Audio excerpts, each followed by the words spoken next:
नमस्कार, आपका स्वागत है। दोस्तों, महाभारत ग्रंथ में मनुष्य को भोजन करते समय कुछ बहुत ही जरूरी नियम बताए गए हैं। अगर कोई मनुष्य इन नियमों का पालन करते हुए भोजन करता है तो उसे आरोग्य के साथ ही सुख, समृद्धि और वैभव की प्राप्ति होती है। शास्त्रों में बताए गए ये नियम वैज्ञानिक दृष्टिकोण से भी परिपूर्ण है। इस प्रकार से भोजन करने पर मनुष्य सभी देवी देवताओं का आशीर्वाद प्राप्त करता है। अतः आप भी भोजन करते समय इन नियमों का पालन अवश्य करें। तो आइए बिना देरी किए जान लेते हैं वो कौन से नियम है।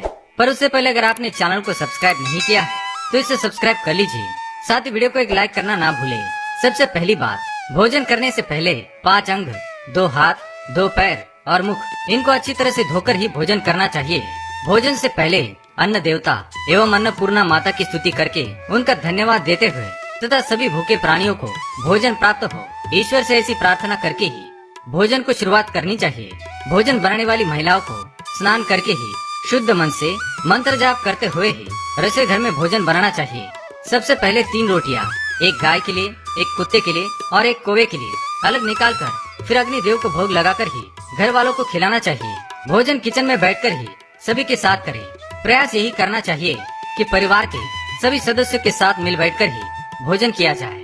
नियम अनुसार अलग अलग भोजन करने से परिवार के सदस्यों में प्रेम और एकता कायम नहीं हो पाती है। भोजन का समय प्रातः और सायंकाल ही भोजन का विधान है, क्योंकि पचन क्रिया की जठराग्नि सूर्योदय से 2 घंटे के बाद तक एवं सूर्यास्त से 2.5 घंटे पहले तक प्रबल रहती है। जो व्यक्ति सिर्फ एक समय भोजन करता है वह योगी है, और जो 2 समय भोजन करता है वह भोगी कहा गया है। तीसरी बात, भोजन की दिशा। भोजन पूर्व और उत्तर दिशा की ओर मुख करके ही करना चाहिए। दक्षिण दिशा की ओर किया गया भोजन प्रेत को प्राप्त होता है। पश्चिम दिशा की ओर किया हुआ भोजन खाने से रोगों की वृद्धि होती है। चौथी बात, ऐसी अवस्था में भोजन ना करें।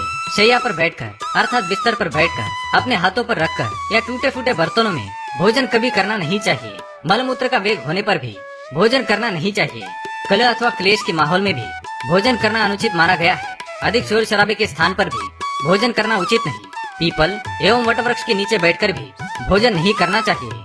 परोसे हुए भोजन की कभी निंदा नहीं करनी चाहिए। खड़े खड़े भोजन करना भी अनुचित माना गया है।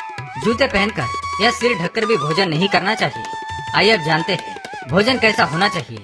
बहुत तीखा या बहुत ही मीठा भोजन नहीं करना चाहिए। किसी के द्वारा छोड़ा हुआ भोजन भी कभी ग्रहण नहीं करना चाहिए। आधा खाया हुआ फल, मिठाइयाँ आदि फिर से नहीं खानी चाहिए। खाना छोड़कर उठ जाने पर दोबारा भोजन कभी करना नहीं चाहिए। जो कोई भी ढिंडोरा पीटकर खिला रहा हो वहाँ पर जाकर कभी भोजन नहीं करना चाहिए।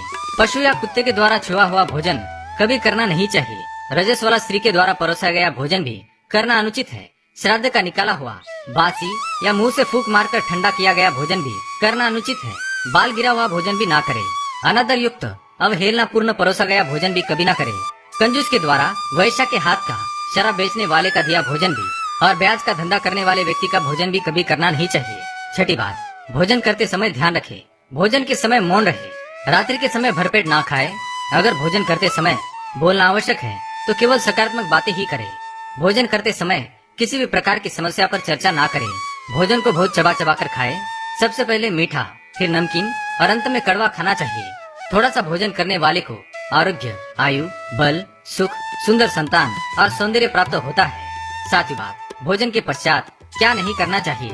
भोजन के तुरंत बाद पानी या चाय नहीं पीना चाहिए। भोजन के पश्चात घुड़सवारी, दौड़ना, बैठना, शौच आदि प्रकार के कार्य नहीं करने चाहिए।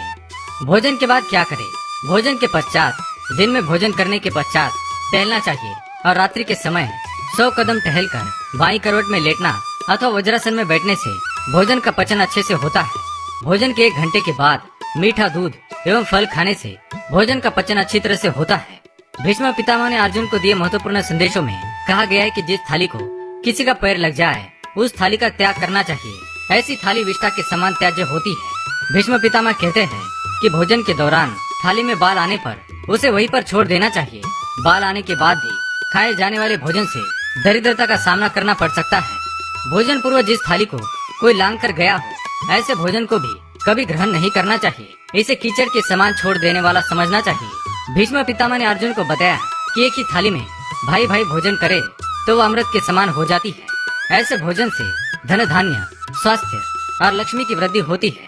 भीष्म पितामह के अनुसार पति पत्नी को एक ही थाली में भोजन करने को निषिद्ध माना गया है। भीष्म पितामह के अनुसार एक ही थाली में पति पत्नी भोजन करते हैं तो ऐसी थाली मादक पदार्थों से भरी मानी जाने वाली होती है। पत्नी को पति के भोजन के उपरांत ही भोजन करना चाहिए, इससे घर में सुख समृद्धि बढ़ती है। तो दोस्तों, ये तो महत्वपूर्ण बातें जो महाभारत में बताई गई है। अगर ये जानकारी आपको पसंद आई तो वीडियो को लाइक करें, कमेंट में जय मां अन्नपूर्णा अवश्य लिखें, साथ ही चैनल को सब्सक्राइब करें ताकि आप ऐसे आध्यात्मिक जानकारी वाले वीडियो देख सकें।